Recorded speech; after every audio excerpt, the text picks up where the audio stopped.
Hello, hello. Welcome to What's Working Now. I'm your host, Katie Richardson. Today, we are talking to a guy who could blow up your traffic, and you're going to be surprised because this guy personally does not even have a list or paid ads because he has more customers than he knows what to handle with because the proof is in the pudding. He can get you results. We're going to get into this today. Is very unconventional approach. Maybe it's something that you've heard of because it's been around for a long time, yet maybe some people have kind of forgotten about how effective this method of traffic can be. So today we are talking to the awesome and amazing Damon Burton. Damon, welcome to the show. What's up, Katie? Yeah, I'm excited to talk about this. I like talking about this kind of stuff in general, but especially to like your type of audience, because as you just touched on, some people know about this, some people forgot about it. And then I'm going to come in and break all the false beliefs and give you the complete opposite perspective. I'm excited about that because you just confessed to me that you don't have a list. Actually, you told me that previously. And I was just connecting the dots. Wait a minute. The traffic guy doesn't have a list. Like that could be seen as hypocrisy, but you're ready to build that list. Like you want to turn that on, but your team is still has more than they can handle. And you're a guy who grows really rapidly. So before we dive into all of those things, because I want to know so much more, I want people to get a better sense for you, who you are, and how you see the world. So why don't you share with us the story of an experience that has really formed and shaped how you view the world today? So I've probably learned more from what people do wrong than being advised or guided or witnessing what people do right. So I could give a dozen stories. I'll maybe start with one or two and then see where it goes from there. Cool. But I mean, this goes on the work and entrepreneurial and business and productivity side, but also on like the family side, and like non-work. So I grew up lower middle class, and then it was like, okay, I made a post about this the other day, and I was talking about how in retrospect, a lot of the things when you're younger, you don't understand and can't rationalize end up being kind of like blessings. So in my post, I was talking about how little things like my friends would go snowboarding, and it just blew my mind that they could pay several hundreds of dollars per year, or if not per month, going snowboarding. And I just couldn't wrap my head around that. And it was so far out of reach that I just didn't even like imagine it possible. So I was like, that's crazy. What's next? Because I'm not going to spend any time there. And then in travel and things like that, like I never really did a lot of that when I was younger. And then now it's like those are the things that I like to gift is experiences. And I like to, and that's one of the tangents of examples that we should probably talk about at some point is like gifting travel. And so now I travel a lot, my family travels a lot. And this year I've flown 36 people on different travels. A lot of them, it was the first time on a plane, period. First time to the beach, first time to the ocean, like all these first.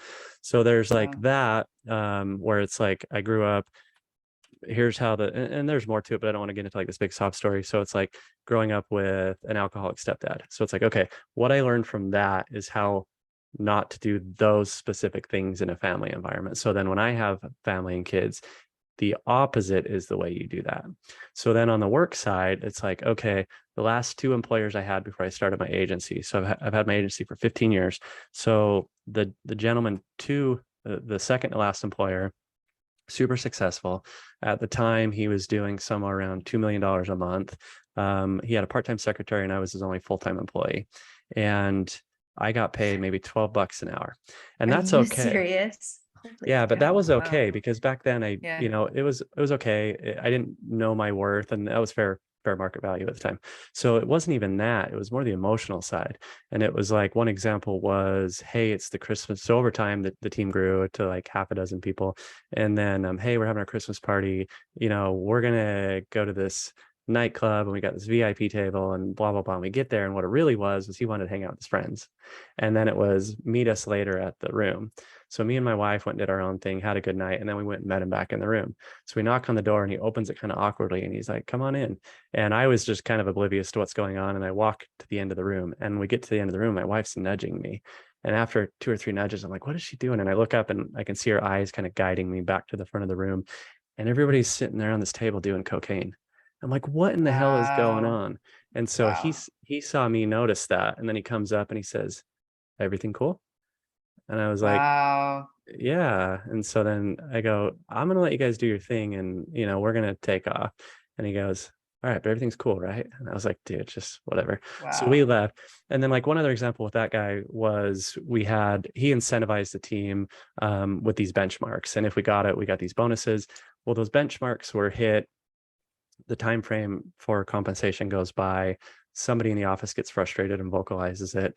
And next thing I hear is the discussion and then him slamming the door, leaving. And then 20 minutes later, he comes back and he throws $400 on my table and he goes, there's your bonus, and walks off. And so it was like Wow. all these emotional detachments. And so from him, I was like, okay, that's how you don't treat a team. And so now I know how you do treat a team, by doing the opposite. And then maybe the last example was the last employer after that gentleman, equally successful, and a lot different. He was a family man. The guy before like cheated on his wife, like openly, all this crazy stuff. So this other guy, super nice, well-mannered, crazy love story of he was the high school baseball captain and marries the head cheerleader, and they have 6 kids, and he's successful and he's humble. And then he had a civil suit on a business before the one that I was working with him on. And he got sued for a couple $1 million, no criminal suit until there was. And so this criminal suit catches up. At the age of 29, this guy gets sentenced to 32 and a half years in federal prison. Oh my gosh. So from him, I learned, don't be greedy, right? So there's like all these crazy stories that I've taken. And that's kind of how I've looked at life in general, was like, that's crazy, so don't do that. And always look at the positive. So I immediately go to the opposite, like, how could that be avoided, or why did they allow themselves to get in that circumstance, and what are the steps, not just don't do that, but what are the things you don't do in the steps before that. So I'd say I've Mhm. learned a lot more in witnessing what other people do wrong than any specific advice I've been given.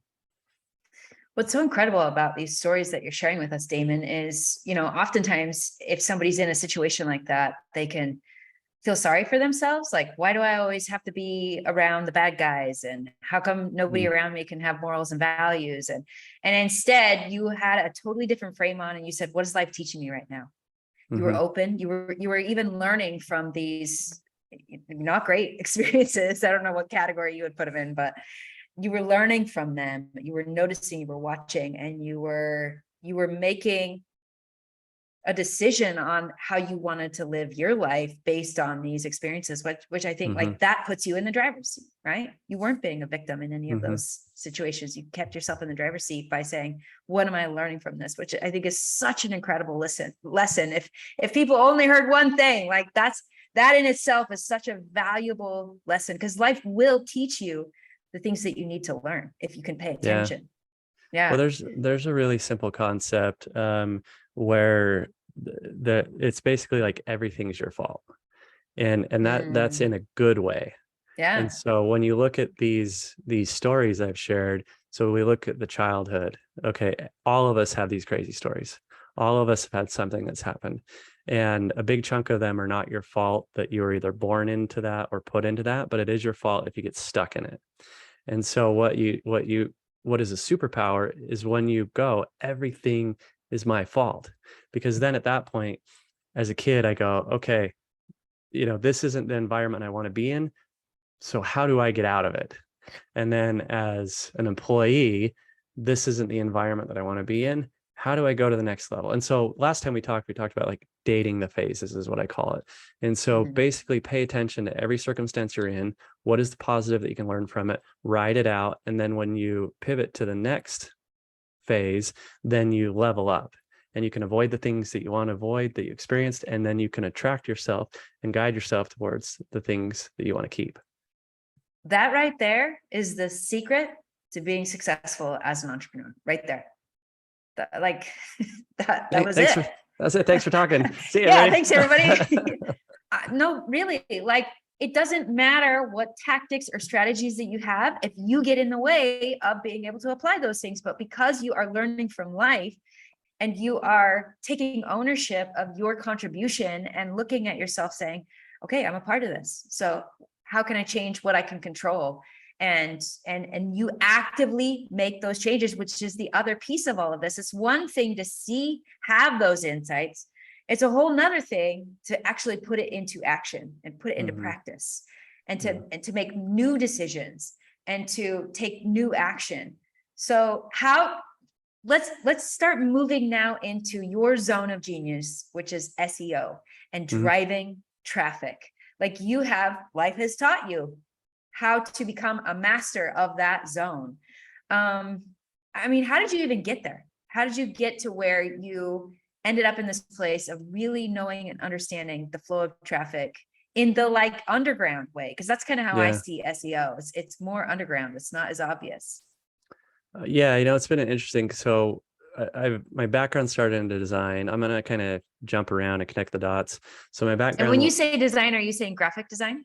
Yeah, like web design. Oh, cool. Yeah. Cool. So web design. Okay. what happened was I had a client that said, "What do you know about Google?" And I told him I know enough that I could probably help them, but I don't know enough that I feel comfortable charging for them. And that's another thing we can talk about is like transparency and honesty and setting expectations. So I set those expectations, but then I also said I don't want to work for free, obviously. So how do we connect the dots? Well, how about I do work for free, but we set these benchmarks. If I hit those goals, then A, you owe me retroactively for the time I spent. And then B, we start a retainer to incentivize me. So that way I am, quote unquote, working for free, but they're not out anything. It either works or it's free. And so we ended up hitting those goals. And so they paid me retroactively and we started a retainer. And so I enjoyed the process. And so I took it to a second client. The second client was easy to take it to because they were referred from the first client. So I said, hey, you remember those guys? Here's what we just did. I want to try it with you. Are you up for it? You got nothing to lose. So of course they're going to say yes. So hit those goals too. And at that point, I made the intentional decision. I said, I'm going to stay in my lane of SEO. And part of why I was interested in it and why I still am 15 years later is it was consistent enough that I knew what I was walking into, but it was also dynamic and evolving enough that it kept it fresh and interesting. Wow. And so I haven't burned out on it. So I'm still just as passionate today as I was 15 years ago. So that's kind of how I got into it. There's a lot of other stories in between there. Now, how I got starting into an agency, this will be fun to connect a dot in reverse to talking about former employers. So the last guy that got sentenced to federal prison, when I found that out, when he got arrested, what had happened is he worked for his company was in Las Vegas, and he had heard I had quit the first guy, and he was up and coming in that marketing space. And he said, I need a guy that does the things that made the assets for that guy. And so I had been fortunate enough to build up a reputation within this little micro world. And so when he found out I left, he tried to find somebody that knew how to get a hold of me when we found it, and he found a mutual contact. The mutual contact called me, and I remember it as in my backyard. I was just walking in the backyard, and I got a call from this gentleman. I'm like, that's really weird. I don't really talk to him that often. And I pick it up and I say, hey, and he goes, hey, I heard you left so-and-so.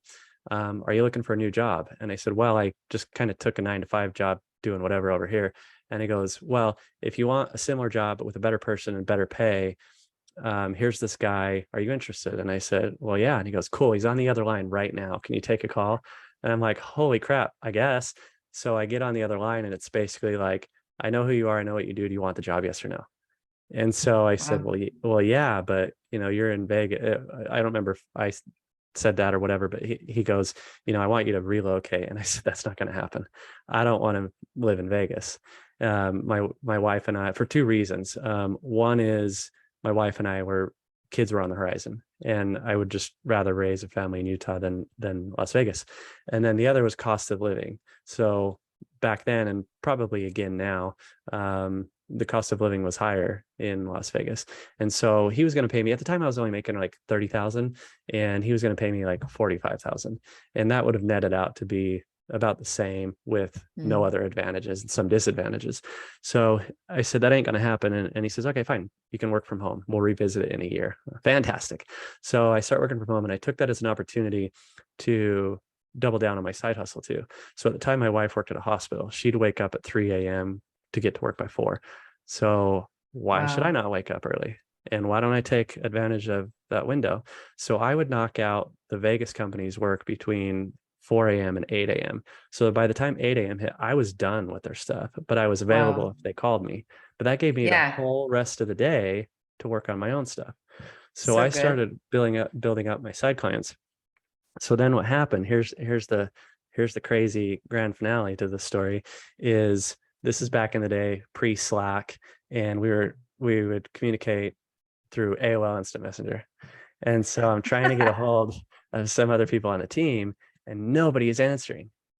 And so I call the office, nobody answers. Like, this is like a full legit office with 30 something people that are working there, a full-time receptionist, and no one is answering. So then I get a message from one of the other designers that works remotely, and he goes, "Did you hear?"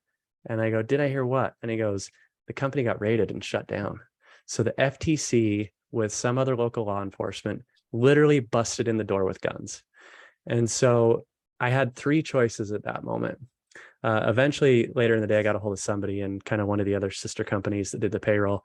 And they said, "Yeah, it's true, but don't worry about it. You know, your area is safe. You'll get your paycheck this Friday." So I had three options at that point. One was to believe them and see if the job still existed and if I got the paycheck.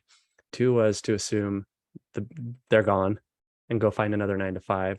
Or three was take the leap of faith on myself. And so I did the math, and it was like, okay, my wife has a job. My day job pays 60% of my income, but it takes up 80% of my time. My side hustle only takes up 20% of my time, 40%, whatever math, I'm losing my math here, but it provides 40% of the income. And so I did the math on my 40% of income. It would suck to lose 60% of your income, but between what I would have on my side hustle and my wife's income, we could pay our bills. And so I thought, that's as calculated as a risk as I'm probably ever going to get. The longer I wait, the scarier it's going to be. The longer I wait, we're probably going to have kids. The longer I wait, the more liabilities we're going to have. And so I didn't wait, and I didn't go look for a job, and I doubled down on doing my side thing. And I was able to make that income back within about 2 months because I freed up that much time. Yeah. And so then from there, it just evolves from a one-man show to a handful of people to realizing the opportunity I have and where we're at now as a full agency. Yeah. I mean, as somebody who's been in SEO for this long, you said 15 years. Mm-hmm. I mean, when I first built my very first websites in like 2006, 2007, that was the obvious go-to. Like, that was the game that everyone was playing at that time, is you were like buying hashtags on other websites, and that's how you were building up SEO. Get me caught up to speed, because like, I personally don't even know what that landscape looks like right now today. And how can somebody who hasn't been leveraging SEO begin to start to pay attention to it and to start to incorporate it into their business? Yeah, so it basically boils down to three core pillars. So there's a lot of different strategies, but they all fundamentally fall into those categories. So one is, what do you do on your website? How good is it? Does it have a good user experience? Does it load quickly? Is it mobile friendly? Does it have clear call to action? The second is content. Do you clearly communicate the value propositions of your products and services? And three is external credibility. So do other websites mention your brand or link to you?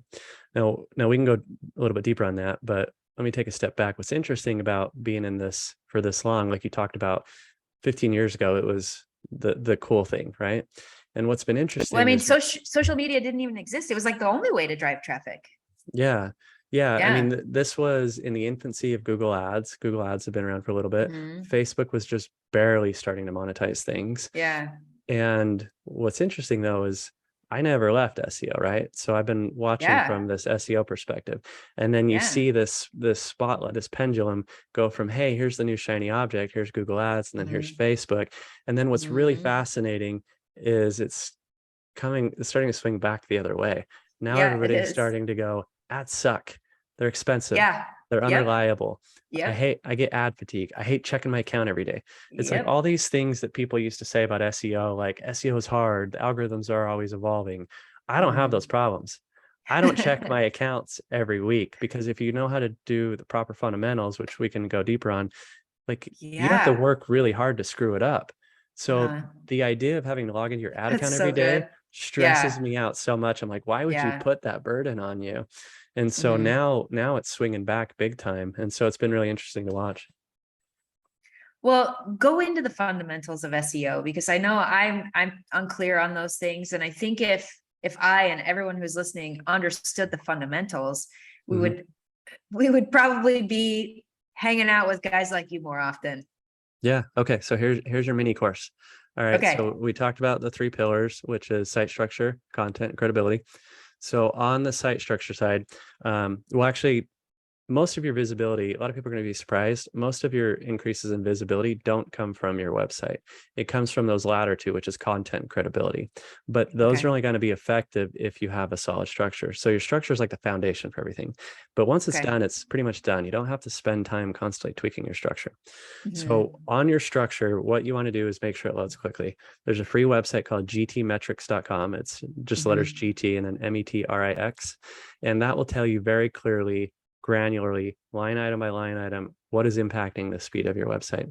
So if you're comfortable making those edits, that's a great tool. It's my favorite by far. If you're not comfortable, give it to a developer. There are other ones that there's like Google PageSpeed Insights, and there's another tool called Google Lighthouse.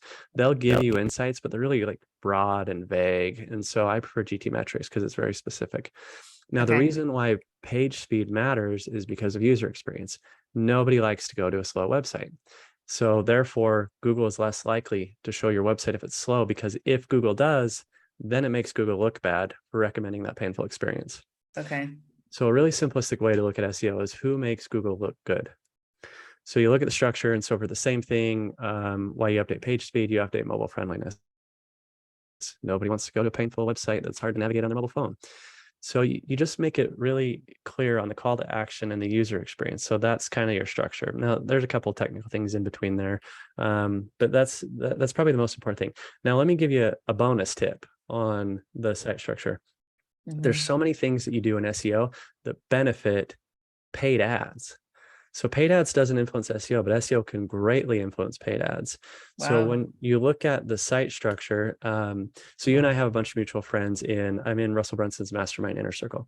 So I gave a little presentation to Inner Circle, and it was only 15 minutes long, and it was about improving page speed. Because what I did is I was like, okay, a lot of these guys, as we talked, the attention's over on paid ads. So I said, I don't want to bore these guys with SEO. So how can I give them value in their world, but from my experience? So I said, guys, here's how you take SEO tactics to improve your PPC. And the only thing I taught was improving your page speed. I talked about GT metrics, and then I'll give you one other specific thing. So your images on your website can slow it down, but obviously you want visual stimulation. So you want images. You don't want this blank website. But surprisingly, the more minimalistic and white space your design is, statistically it performs better. So what I taught them was, okay, so for all the listeners, go do this on your website. Go look on your website and find all your images, right click on it and open the image, just the standalone image in a new tab. Okay. Compare how big that image looks standalone versus how big it looks in the design. If it's greatly bigger, even though you see it smaller in the design, your customers and Google and their devices have to load that oversized one to turn around and show it on the smaller version. So what you want to do is scale it down to the proper display size. Now that will look exactly the same, but it removes all that unnecessary bloat.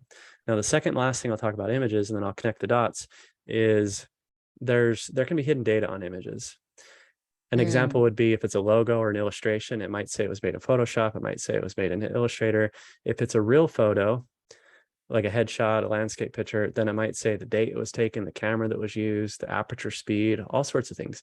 So you don't visually see that, but it's embedded in the file. So therefore it's bloated. So there's if you search image compression. The term you used is bloated? Bloated, yeah. Okay, that makes sense. Okay. So if you're on a Mac, there's an app called ImageOptim, OPTIM. Drop all your images in there before you upload it to your website, and it's going to strip all that data off. If you're on Windows, there's a program called Caesium, CAESIUM, does the same thing. So if you do those two things, scale an image down to the proper display size, and then remove the hidden data, here's what happened from the members that I shared in Inner Circle. 2 of them came back a couple days later. So Danny Therian is one of them. He had been trying to fix his conversion rate and his cost per click, because all these things we talked about, how painful ads was. He was able to reduce his cost per click from $9 or cost per lead from $9 down to $3.80. The only thing he did was fix page speed. This is after wasting thousands of dollars on conversion rate optimization. He tried changing color schemes. He tried changing images, buttons, copywriting. None of it worked. And why does that work? Well, we talked about page speed influencing user experience and making Google look good. It's the same thing on paid ads, because if Wow. you take a visitor off of Facebook or Google's platform, they better monetize it. And so if they send them to a page that doesn't convert, you're probably not going to buy more ads or less of them.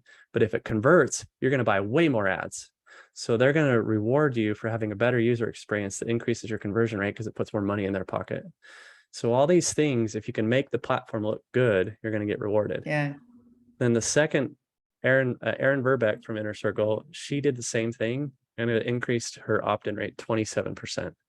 Oh my word. Those image changes, just those, only took 20 minutes for them to implement. Wow. So good. I mean, that kind of stuff is gold. It's gold. And I love how all of this information that you're sharing and the work of SEO, not only, I mean, this example specifically showing us that not only will it improve your organic traffic, but it's also helping your paid ads. Yeah. So that's only pillar number one. The other two pillars are a lot faster. Oh my word. So I don't know. We want to still talk dive about... into the other ones. Yeah, keep going. These ones will be a little bit quicker. All right. So then we have content. You need to be intentional with your content. You need to focus on value-added content. We've all been to those websites that have these awkward reading, keyword stuffed pieces of content. You wonder why that page exists and who's reading this. It's because those were SEO companies or people trying to take SEO advice improperly implementing a content strategy. And when you read those pages, it's either they didn't do their research on buyer intent and how to actually solve problems in their content for the readers, or it's AI generated. I love the idea of AI. We're still a long ways away though. I cringe every time I test a new AI tool because I want to make it happen. But we can all clearly identify something that has a human touch versus something that was automated. So, but before you start writing your content, do research. So where we start is we go, what are the pain points of the consumers? And I'll give you another free tool. There's a tool called answerthepublic.com. If you go there, you can type in some of the words that you want to target, the words that you think you can monetize. And what it's going to do is it's going to tell you what people are already asking search engines. That's Google telling you the pain points of your customers. So you can align your content with that buyer intent. You can have an intentional piece of content that actually solves a problem instead of just like SEO garbage. So focus on intent on your content, and quality matters than quantity. A lot of our clients, we only write every other week. You don't have to do daily. You don't have to do weekly. Now, there's no such thing as too much good content. So if you can do more, but don't feel obligated to dilute the value of the content. So that's pillar number 2. Last pillar is external credibility. Do other websites talk about your brand or link to you? Each of those mentions from a third-party website is a vote in the search engine popularity contest. So what you want to do, the easiest initial option is who's in your network? Who are your customers? Who have you served? Would any of them be willing to mention you on their website about what you offer for them, what you've sold them, what services you provide for them? Now there's creative ways that you can scale this too. You can blend it with your content. So that way you do a piece of content, you get the content value for pillar number 2 while also increasing the external credibility of pillar number 3. So like one example would be what we call outreach. So we have, I'll give you a specific example. So one client that we have, they sell this kind of unique product, and they're called pajamas. And so for all our parents out there, they're a hybrid of potty training pajamas with a built-in liner. It's like a diaper. So then you don't have to spend as much on diapers, and the kids think they're cool because they got all these stylish patterns. So we had to educate their market because their market didn't know that product existed. And so what we had to do is, this goes back to where we talked about intent. So we went through and used things like Answer the Public and typed in diapers, because our buyers were people that bought diapers. And we want to realign them and educate them on why they should buy pajamas. So then what you do is you go in there, find all the pain points of diapers, right? So some examples were like environmental impact. There was a lot of data in there that people were concerned about buying so many diapers and how many go to landfill. So we can align that pain point with buyer intent and talk about how pajamas saves on the landfill, right? Because you're buying way less diapers. So you can talk about the environmental impact, and then you can talk about the financial impact, because you buy, 2 pairs of pajamas, and that's going to save you $500, offset the cost of $500 in diapers. So there's like all these minimum. You're talking to a mother of 4 kids. I know this is just an example, but I love it. Yeah. So you go through and you figure out what this buyer intent is. Okay. So now you take that. Now let's come back to how you leverage that for external credibility. So now you go use there's tools out there, like this one's not free, but it's relatively cheap. There's one called Ninja Outreach. And so it's basically a search engine for influencers. And there's all sorts of other ones, like another one that's a lot more expensive. There's one called Pitchbox. It's a lot more expensive, but it's gets more granular. So you take tools like this, you type in diapers. And then what it's going to do is it's going to go find social media profiles or blogs of people that talk about that content. And then it'll give you like so good an engagement score. And it'll say, this person posts this frequently. And for every post they make, they get this many comments. So here's their engagement rate. So higher engagement rate implies a real person instead of a bot profile or a more engaged audience. And so you want to leverage their audience to your benefit. So what you do is then you can use these tools because they'll help you find their contact information. And then you say, hey, Katie, you're a parent. You've talked about these things on your podcast before.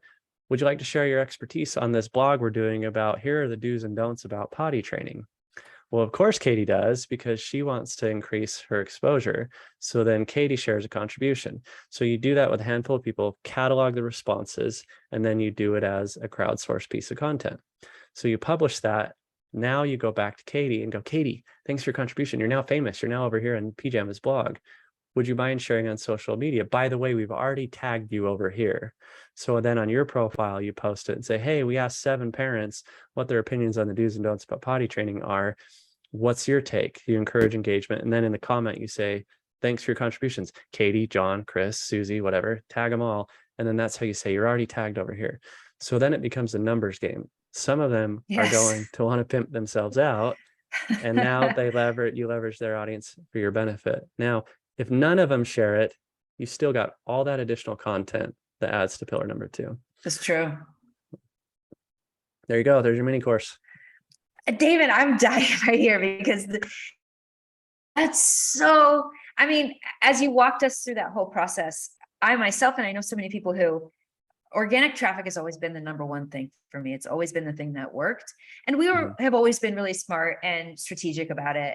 And I would even say calculated. And I've gotten really incredible results, but you got on such a granular level and so dialed and calculated that like, I don't know if you could tell, I was getting a huge smile on my face because like the game just gets really fun when you can strategize on a way where you know you're going to be getting the results. And I'm a big believer in playing for the long term. Yeah. And building strategies based on true principles.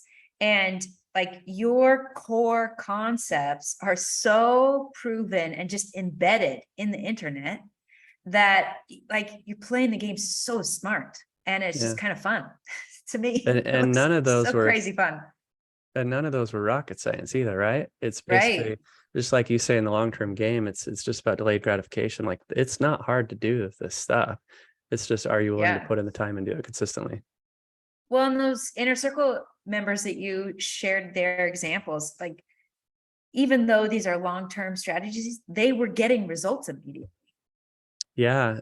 I mean, it's kind of interesting because that's become a more common example where now it becomes a value proposition for me to offer in a sales pitch, because now I can say, look, it's going to take you this many months to monetize SEO because we need to go from page 10 to page 7 to page 2 to page 1 because so few people go past page 1. So I can clearly articulate why it's going to take time and say, look, you're going to see progress, but that's different than monetization.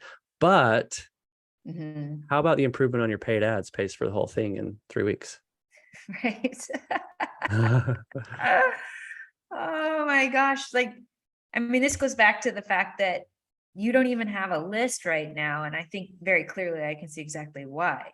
But as a traffic guy, you're excited to move into that phase at some point inside of your business. But right now you just keep growing more than your company can keep up, which is a great place to be in. Yeah, it's cool. That's part of why I joined Inner Circles, because I wanted to force myself into the world of paid ads and kind of accelerate that learning curve. And so it's been really cool to see what other people do, and if I'm able to do this much and without doing intentional lead gen, then it's exciting to go, well, we'll just imagine what's possible if I layer all these other things on top of it too. Yeah. I know one of the things that you've had to do over the last 15 years is you've had to build a team. What are some things that you have found to be really effective? Because, you developed this skill set, you honed it, and you got really good at it. And one of the things that I've noticed about you is you ask really good questions. And so how have you been able to remove yourself a little bit more from the business so that you can go do these really incredible gifting, traveling trips and spend time? I mean, you have, how many kids do you have? Three kids, yeah. Yeah, I mean, you've got a wife and 3 kids, and that's a priority for you as well. So what are some things that you've done over the last few years to not have everything passing through you, not be the bottleneck in your business anymore? Yeah, there's a couple things we could talk about. One is definitely documenting processes. But maybe before we talk about that, I would say just being sympathetic from a human perspective. Like all of my team members are people before employees.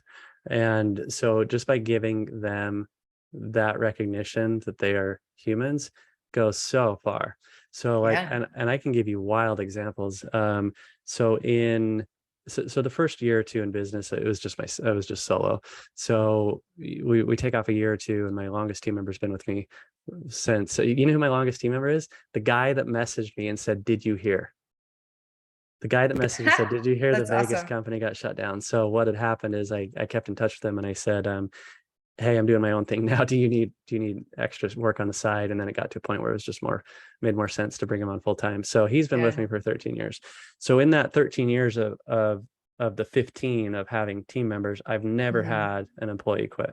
I've had to fire some, but nobody's ever left me. So that alone is crazy. The other thing is I still have a dozen clients from year one, like 15-year retention. Wow. Yeah. And then with my team members, I've had 2 of the, now they're starting to have families. I've had 2 of them ask me to be a godfather, which is crazy. And then That's amazing. I had one team member in the Philippines was getting married, and they invited me out to their wedding, but my wife was in her 3rd trimester with her daughter. And so I said, I would love to be there, but I just don't want to abandon my wife halfway across the world right now. And so what they did is they went and got a life-size cardboard cutout made of me. I have one in the closet behind me. so Cardboard Damon is what we call this person now. And I have videos, or they sent me pictures. I'm about 5'11", and here's 5'11" Cardboard Damon towering over 5'3" Filipinos. And it's just such a fascinating story. But if you kind of get past the chuckle and think about the emotions behind it, that says a lot that they'd be willing to do that kind of thing. So I always ask, hey, is there anything I can do to help you, not only in work, but in personal life? So there's all sorts of things that I've done. We've had team members with kids that they just found out they had type 1 diabetes. And so it's like, okay, that's a big financial impact. And so I help them out there.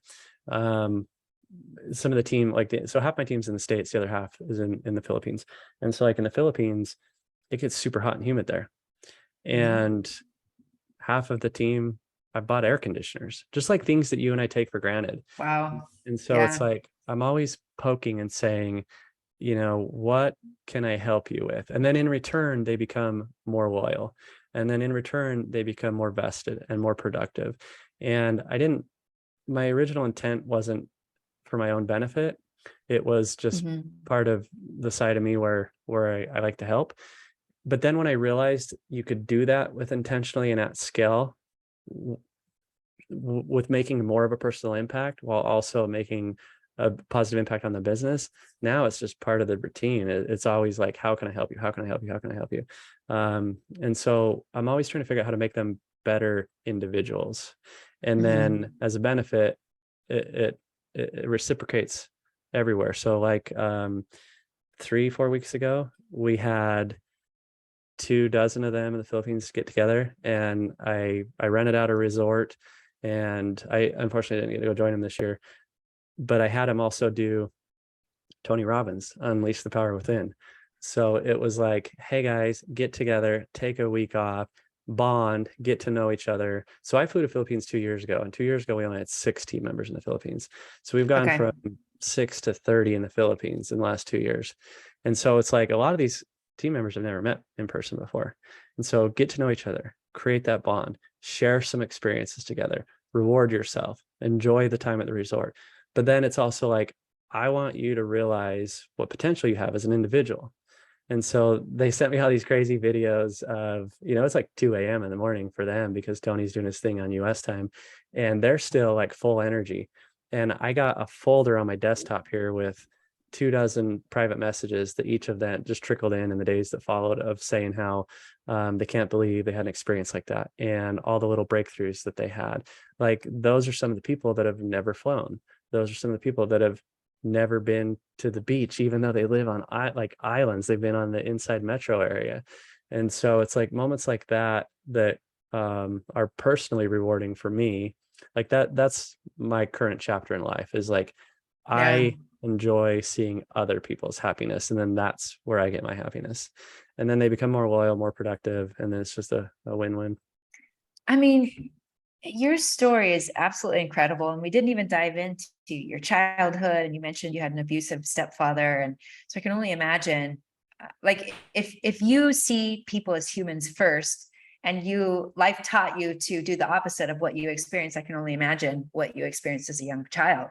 And what's so inspiring here is because you were open to the lessons that life was teaching you, and because you did something about it and took action, you are now in a position where you are creating good for your wife and your kids. You're creating good for your team members. You're creating good for your clients and customers, who then in turn are turning around and doing good for their clients and customers. And it has this massive compounding effect. I mean, how incredible that you bought air conditioners for your team members in the Philippines. Like, that's so cool. And that's creating good for their family members and the people who are coming into their home. And it's just like, it's this beautiful flywheel Mm-hmm. where everything is perpetually improving and getting better, because a boy named Damon Burton said, I'm not going to let life push me down, and I'm going to learn from this, and I'm going to create good, not just for myself, but for others. And like, that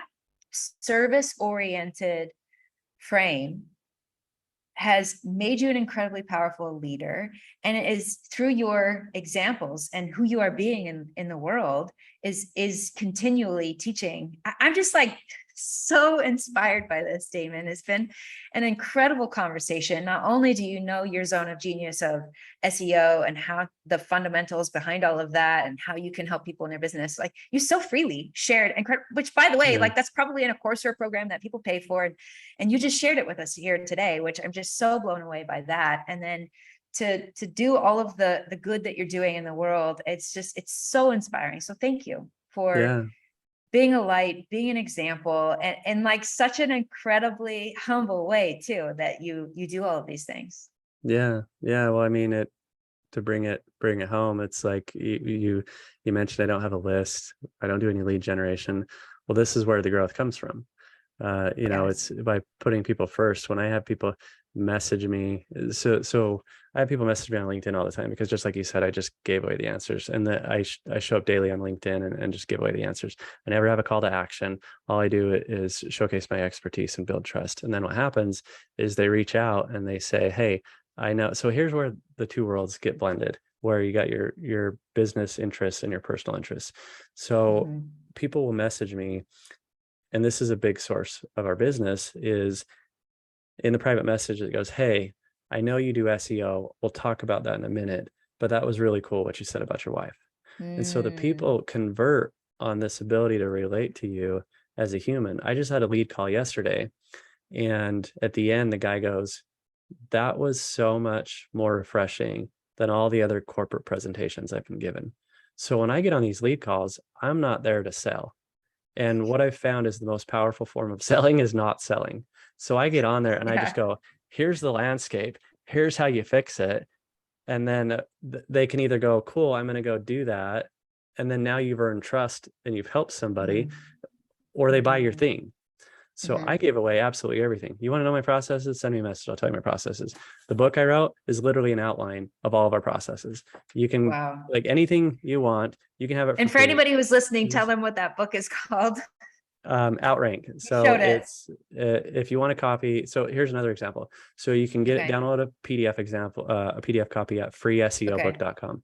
I don't sell you anything there. On the thank you page and invites you to a Facebook group. And guess what else is free in the Facebook group? All the advice.